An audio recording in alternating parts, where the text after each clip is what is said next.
Welcome to Small Business, Big Network, the podcast for small business owners who want big results from their networking. I'm Liz Drury, a freelance voiceover artist who knows that if you're not working, then networking could help. Sophie Kirk is the founder of Melp Group, a business which helps people and companies with mental health and well-being. Sophie didn't enjoy her first experience of networking, but since then she's made lots of friends through it. Thank you very much for being my guest on the podcast today, Sophie. No worries at all. Thank you for having me. Now, your business is all about well-being and mental health, and I think that's an area you've kind of always worked in. Is that right? Yes, yeah, pretty much always been in that area to do with health and mental health. Started out in Chinese medicine, traditional Chinese medicine, and I did my Bachelor of Science degree in that. I wrote my research dissertation in bipolar. And yeah, went on from there really, and it's just adapted and evolved from there. Yeah.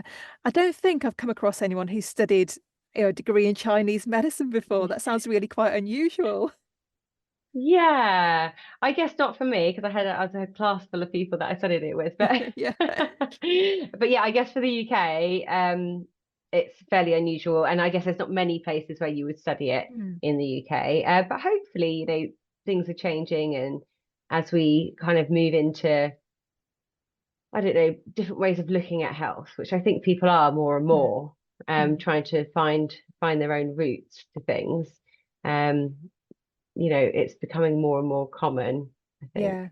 And what was it that attracted you to that in the first place? Um, so I was in my very, very early 20s, and I never knew what I wanted to particularly do with my Mm. life. As many people don't. I mean, Yeah. choosing that at 16 is like a long shot, Yeah. isn't it? Yes. But I did think I might have worked something out by then, and I just hadn't. And I actually, I didn't do my GCSEs and I didn't do my A levels, um, because I was particularly misbehaved at school. Um, and so for me, anything I had to do, I had to start from scratch. Mm. So that kind of made it like you can really do anything then, because whatever it is going to have to start right from the beginning, Mm. which then made it a bit more complex for me to choose because there's more choices. And I had a bit of a moment with a friend of mine at the time, and I just, said, I don't know what to do with my life. And we kind of went through some criteria of, I knew I wanted to help people. That was a big thing. I wanted to work for myself. Um, and I think that was pretty much it that I knew at that point. And we done some brainstorming, and we came out with that. And I found the uni and kind of went along to the open day to have a look and just went, okay, yeah, let's give this a go. And then obviously had to have a chat with them because I didn't have any A levels Mm. or any GCSEs. And we had a meeting, and I just said, look, I haven't, but I reckon I could do it. And they kindly let me in. I had to do a little exam, and they said, okay, that's fine. Come along. And that's And how it all started, really. yeah. And so what did you do after you got that qualification? What was your first job after that? So I went into private practice. So I set up a clinic. I just rented a room in a clinic and went there and started practicing treating patients. And I was specialized in mental health back then. I also studied cognitive behavioral therapy as well. And to kind of marry the Eastern and Western approaches. And I did specialize in mental health back then, but because of how I trained, I could treat anything. So I did. So I Mm. kind of saw all sorts. I got loads of bags of experience. And I actually, at the time, it was quite a long few years ago now when Groupon was really new. Mm. And I remember done a Groupon offer. So I had loads of people, like I was inundated. I made no money at all. But but I got bags of experience, and that's kind of what I wanted. So Yeah. And you must have been quite young at that point. What was that like, sort of starting out, as a young person, and with all these people suddenly coming to you, and you're kind of learning on the job, I guess, aren't you? yeah. I mean, we done student clinic, so we had a clinical phase of my course. So we kind of had that practice, that supervision, which is great. But yeah, I mean, I think actually being a little bit younger, I mean, I was in my sort of mid to late 20s by the time I finished the course, and got into private practice and all of that. So yeah, I guess I was quite young, but I guess I've got bags of lived experience, and I always have. So I kind of had quite a challenging journey early on in life. I left school quite early. I was actually pregnant by the time I was 16. Had an abusive relationship. Like from the age of 16, which is just terrible.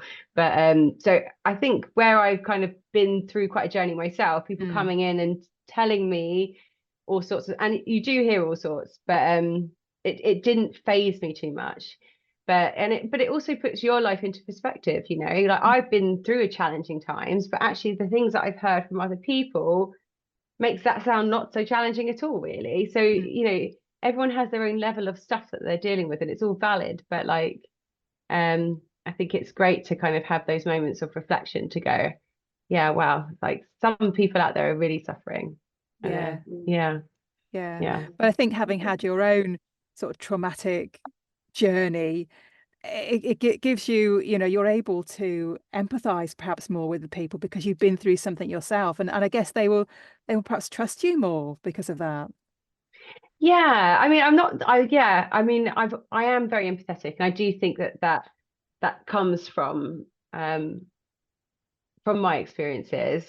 And I think that comes out as well. And I'm very non-judgmental as well, quite naturally, and also very resilient. And again, yeah, that's like lived life experiences, I think, that have created that combination of skills that's really useful in the therapy room when you combine it with a load of qualifications as well. Yeah. It means that kind of, you know, and even with the work I do now, you know, I always think I'm coming at here, you know, qualified, but I'm also coming here as a human being and understanding the stresses that people go through and the overwhelm and the, you know, the ups and downs of life and everything that brings and continues to bring. None of us get off lightly. I know that for sure. So tell me about your current company and how that came about. So it's been like a kind of a growth really from private practice. I guess when I was in private practice, what I realized was that, you know, I'd see a lot of people with burnout. I'd see, you know, students with stress, and we work in all of those areas now. But by the time they got to me, it's already quite far down the line, and that I found sad really more than anything, because actually, for the most part, you could look at the journey and say, actually, if you know, 4 years ago, we'd done these very simple steps that you could have done yourself. You wouldn't even need me for. You'd never have those years of pain and end up here, where actually at that point where we're trying to unpick years of it then, which takes a while and is, you know, not necessarily the nicest experience to go through. You know, it's a challenging experience, but it has to be done at that point. So I'm really passionate about getting information out there for prevention more than anything, and like prevention in the sense of, you know, those everyday stresses that we get that just accumulate over time, you know, the feeling of anxiety we got at a moment, which then now every time we have that moment it gets worse and worse and worse. And this happens, and it's happened to me as well. I remember when I first went networking, actually, I was in a room full of like 100 people, and I had to stand up and, you know, say something about my business, and I found it terrifying.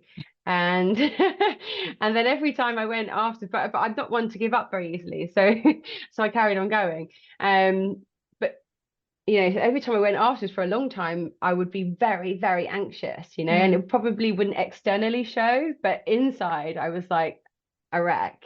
And it took me a little while to get my head around that and like do some visualization techniques and also and practice as well. But for a lot of people, like experiences like that can really halt their lives. You know, if something starts to, and because they don't understand why, like luckily I'll understand why, and I know I can do these things and I can work on that, and if not, I can reach out here and there. But most people don't know that, and so they'll just go, oh my goodness, I've got this huge problem, I don't know what to do about it, I'm gonna just pretend it doesn't exist or push it down, or just avoid doing that big scary thing altogether. And then over time that just accumulates. So yeah, for me, it's getting that information out there to people, but in a really holistic way as well. And that's what we do now, is work with businesses and schools, both teachers and students, sometimes parents as well, and sports teams as well at the moment, mostly women's sports teams. And we're just out there giving information, talks, education, training, in mental health and different emotions and how you navigate them and why they feel like this and that and what you can do about it, but from a really holistic standpoint. So, I've always married the Eastern and Western approaches, and I really believe that there's not one therapy type that fixes everybody. Yeah. So we need to start getting information out there, not just on CBT counselling, which is what is most popular out there and is easily accessible. Well, not that easily at the moment, but supposedly easily accessible. But if that doesn't work for you, then you can, and lots of people do, end up thinking that they're stuffed. Basically, they're just going to have to be like this for the rest of their lives, and that can be a really sad and difficult place to be in. But actually, there's so much more that can be done. And getting that information to people, for me, is really key. And I think prevention over cure as well, it, for the most part, whenever possible, is going to be really important. Yeah. And you do quite a lot of work in the construction sector, don't you? Why that sector particularly? So construction has got really poor mental health in general. As a industry, they've got really high suicide rates, like really high suicide rates within the industry. I mean, suicides are 2/3 men always anyway. And that's kind of gone through years and years and years and years. It's been like that. So men, they approach mental health in a very different way. And obviously in construction, I think it's about 83% men it is at the moment. That might be slightly off. So don't quote me. Last time I checked, it was about 83% men. So they've got lots of men there. And also, a certain type of man as well. It's not to generalize too much, but it's just that it breeds toxic masculinity, and it breeds that not being able to talk about things and the stresses of life and how life is at the moment as well. So just really keen to kind of access that area and provide support, but again, in a different way. So I think women have not led the conversation on much in this world, but they have really led the conversation on mental health. And that's because men don't want to talk about it. But it means that a lot of the process that we've historically given to support mental health means reaching out, talking to people, opening up, and men don't want to do that. Okay, statistically, men don't want to do that. Not all men, obviously, but statistically, men don't want to do that. So I've spent a lot of time looking at strategies and structures that we can implement in businesses like construction that are male heavy, that will help men access support and get access in the way that they need it, which is online, usually self-help tools, things like that they can access themselves without anyone knowing, without asking, without having to reach out and have that difficult conversation. And for some men, that's enough. Those self-help tools will be enough. And for some men, it's a bridge to further help, just give them a bit of understanding, then they can feel a bit better about coming forward. But I do believe that just because people don't want to talk doesn't mean they don't deserve help. And men fall in that category quite a lot. So I'm really passionate about helping that area. Yeah. And how do you think that mental health in the workplace could be improved? Are there some simple things that employees could be doing? Yes. Yeah, there is. So first of all, it's funny, I was having this conversation with someone earlier today, and it was get the basics done first. So don't try and implement mental health or well-being initiatives when everybody's workload is far too much, or you have a toxic culture, or there's all these things that need to be addressed either at the same time or before or during. Because if putting on workshops for stress or giving people tools to help with their mental health, or a line to call should they need to, and these are all great things, but if the fundamentals are, you know, your boss is micromanaging you, there's a toxic culture, you're being bullied at work because of it, or you just got 2 days work to do in one day every single day, and it's all just too much. It's like firefighting, isn't it? Yeah. Like, you know, get the fundamentals right as well. Don't expect someone to be able to come in with this mental health initiative and strategy to change all of that as well, because it's you know, you've got to do a bit of both, and I think people miss that a lot of the time. But other things that they can do is keep open conversations and dialects going. Be really aware that drip feeding is far better than a big mental health week. So a lot of companies will go in and say, we're going to do this mental health week, we're going to do a big thing this week, but that's not the right way around to do it, because you do a big thing this week and then the next week it's forgotten about. Yeah. Yeah. Yeah. So it's like anything, you need to kind of drip feed it over time. Okay. So first of all, it's not overwhelming for people. It's not scary. We're not trying to say there's something wrong with people. It's just this like training and sessions and support services that we're going to put in over time, and always nudging people to, so they know that you're there. And do that, and then eventually things will change and people will start, and even the most trickiest of customers eventually will start to change around and start to implement small things into their lives, and that's all they need to do. It only has to be a small change, but by just doing like a, you know, a tick box 1 week thing is not going to change anyone's lives. Okay, but these little bits over time will do. Yeah. Yeah. Now we've talked a little bit already about networking. How much networking do you do for your business, and what kind of networking do you like to do? Goodness. Okay, so I've done loads of networking over the years, some good, some bad. At the moment, I'm at Network My Club, which I really enjoy. It's quite an informal networking environment. So there's no pictures. Not that those pictures scare me anymore. I can I do public speaking now as well. So, you know, really have got over that. But yeah, so I just quite like that kind of forming relationships, bonds, friendships, hanging out, and over time people get to know you and then naturally refer anyway. Kind of a non-pressured networking environment. I really like that. But I've done it in the past. I've done the, you know, the BNIs and the those more structured ones in the past. And they work for some people, and I don't think there's anything against them. I was at one earlier today, which is more like a peer group. So it's like so it's smaller groups, which is quite nice. I do prefer smaller groups to really large groups, I think. But Yeah. So you said you've had some good experiences and some bad. What kind of bad experiences have you had of networking? Goodness. Well, the first one I guess would be the terrified of the 60 seconds, but we got through that one. Oh God, you know, so definitely had some bitchiness in networking. Women are not always standing together. And I guess actually probably quite naively when I came into networking, I assumed that women would stand together. And I think generationally, my generation does. But then I think there's other generations that have had to be more amongst the men in business, and have had to kind of fight more in that way than maybe we do. And it's created, they're just a bit more abrasive and not so naturally inclusive. And I think that's not anyone's fault as such. I just think that's kind of a generational thing maybe.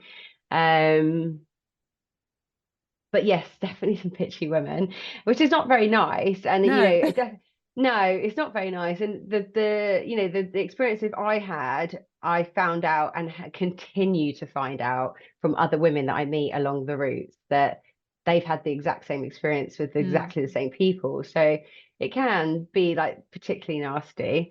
And then what other bad experience have we had? I mean, of course, I've had loads of good experiences as well. I don't want to seem like I'm moaning too much. Men can be tricky networking. I do prefer when men talk to my face. I can say that. Particularly when I'm networking and in a business environment, it's very awkward if they don't.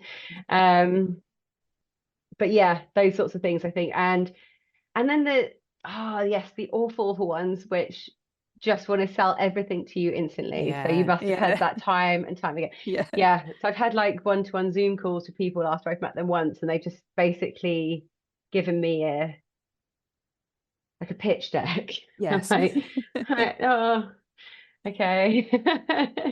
And that's it. And then they don't really want to talk about anything else. And I'm like, oh, yeah. Yeah, that never works well, does it? So you've had good experiences well, you must have had good experiences because you're continuing to do the networking. So what do you get from it? So networking, friendships. So when I moved to this area about 7 years ago. I didn't really know anyone here. But I now have like a great friend base in the area because of local networking that I done when I first moved here for my business. So that's really nice. And it also means like if I need a plumber or an electrician or something's going wrong at the house, I know someone I can call, because like where I moved from before, I'd know those people like through my dad or something because he was local there. But like they're not going to come all the way out to where I am now. So it was a bit like daunting really without those people that I've known for years around. So that's been really helpful. So the friend network and also the network of people that can help and support you if you need something and you can trust as well. Although you do sometimes still get your fingers burnt there as well. They're not, you have to be a bit careful. But generally, I would say most people are trustworthy in that respect. They're trying to do a good job so that you will then tell other people. And business, of course, that's what we're there for. Ultimately, I can have as many friends in a group as I like. If I'm not making business there, I'm going to have to leave eventually because like it might just be that those people aren't the people that know the people I need to be connected with. And that's okay. Doesn't mean I don't like them anymore or anything like that. But it's like, hang on, this is a business activity. It's all nice to have lunch and whatever, but like let's do business whilst we're here as well. But I do get business from it. I do get friends from it. And I continue to make friends from it. And I do a lot of sort of more national networking things now because we work kind of nationally with the app and everything we do. It makes sense for me to do it that way. And we haven't mentioned the app yet. So tell me something about the app. So the app is like everything else that we do, very holistic. And holistic meaning that it's just got loads of different avenues on it that you can go down. It's a self-help tool and it came out of COVID. So kept me busy in that time. But we had a load of lessons and things online from different therapists. I had a clinic at the time in Farnham, and we had when lockdown came, we got the therapists to put things online to help people through. The feedback from that was that people wanted it when they wanted it, not like live. So so it's like, okay, fine, we'll film all of the information and then we'll put it online. And then I thought, no, let's put it into an app. So that's what we've done. So we've got now hundreds of videos from all different therapists, sort of counselors, coaches, hypnotherapists. We've got EFT, NLP, which is emotional freedom technique and neuro-linguistic programming. We've got mindfulness, meditation, nutrition for your mental health. That's what I mean. It's completely holistic, like anything, any way you want to, whether it's very practical tools, because some people are very practical and pragmatic, or very esoteric, tools like meditations and yoga nidra. You can kind of go either way with it. And it's one of them, you'll never like everything on it because it's just not set up that way. The idea is that you find there's something for everyone, but not everything's for everyone. And the thing with the therapist there was we kind of filmed them, and the idea was what would you tell someone if they came in and said that they were anxious? What would you tell them to do? So it's just therapist tools, like what they would tell you to do if you went to go see them. And obviously they've got loads of tools in their back pocket. So we've got loads of videos and they're very simple to follow, easy to follow, bits of advice really. And they're just there for people to, just easy to access. Yeah. Great. So I like it. Obviously. It sounds like a really useful tool. So if people want to find out more about you and your business and the Melp app, what's the best place for them to get in touch with you? So you could go to the website, melp.org.uk, something like that. There's a few different ones. Or you could go to melp.group as well, actually, but that's not the main one I put out there, but it will take you to the same page. So yeah, just go melp.group and you'll get there. Yes, that would be the best way to contact me. Or you can email me, which is Sophie at melp.group. So you can email me there. Feel free to. Lots of people do email me. But that's the best way to get hold of me if you want anything, really. Yeah, is email. Lovely. Well, thank you for being my guest, and I've really enjoyed our conversation. Thank you for having me. Thanks for listening to Small Business, Big Network. If you found this podcast useful, please do rate, review and subscribe. And don't forget to share it with the rest of your network too.